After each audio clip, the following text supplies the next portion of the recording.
పులివేరుపల్లె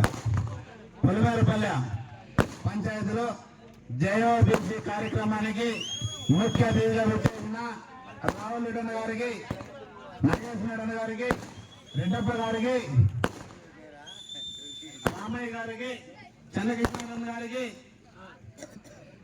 ప్రసాద్ గారికి, రెడ్డప్ప గారికి, రామరాజు గారికి, అమరేంద్ర గారికి, ముందున్న మన తెలుగుదేశం పార్టీ కుటుంబ సభ్యులకు అందరికీ నా ప్రత్యేక ధన్యవాదాలు.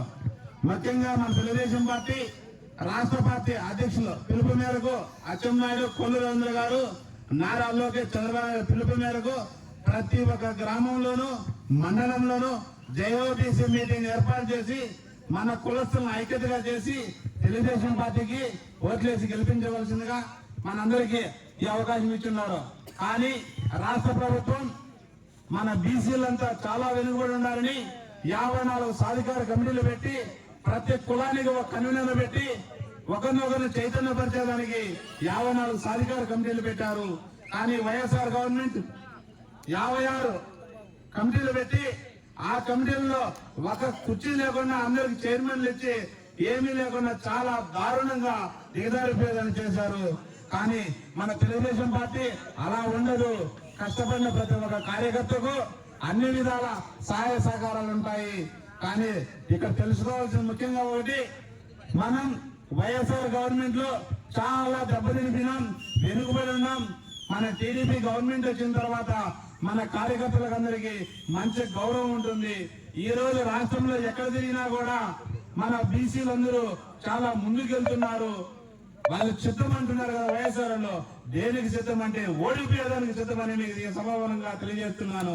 కానీ ముఖ్యంగా మనం ఒకటి గుర్తు పెట్టుకోండి, మన బీసీలు ఎక్కడున్నా కూడా, ఏ మారుమూల ప్రాంతంలో ఉన్నా కూడా మనమంతా ఐక్యతగా వెళ్లి మండపల్లి రామప్రసాద్ రెడ్డి అన్న గారిని, నల్లారి కిరణ్ కుమార్ రెడ్డి అన్న గారిని గెలిపించుకొని చంద్రబాబు నాయుడు కానుగా ఇవ్వాల్సిందిగా మీకు కోరుతున్నాను. అంతేకాకుండా మన బీసీలు ఈ మండలమే కాకుండా మిగతా మండలాల్లో కూడా మన బంధువర్గం ఉంటారు. మీరు ముఖ్యంగా తెలియజేయాల్సింది ఏమంటే, మన బంధువులకు అందరికీ చెప్పి సైకిల్ గుర్తులు ఓటేసి రామప్రసాద్ రెడ్డి అన్న గారిని అత్యధిక మేరతో గెలిపించవలసిన కోరుకుంటున్నాను. అంతేకాకుండా ఇక్కడున్న బీసీ నాయకులు అందరూ కూడా ఒకరిని పిలవలేదు, ఒకరిని పిలిచా అనుకుంటా మీరందరూ ఐక్యతగా మనం ఏ కార్యక్రమం చేయాలనుకున్నా కూడా ముందుండి మనం ఒకరికొకరు సహకారం చేసుకోవాలని కోరుకుంటున్నాను.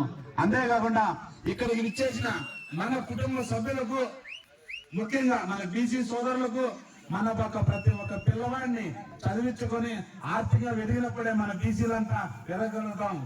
కానీ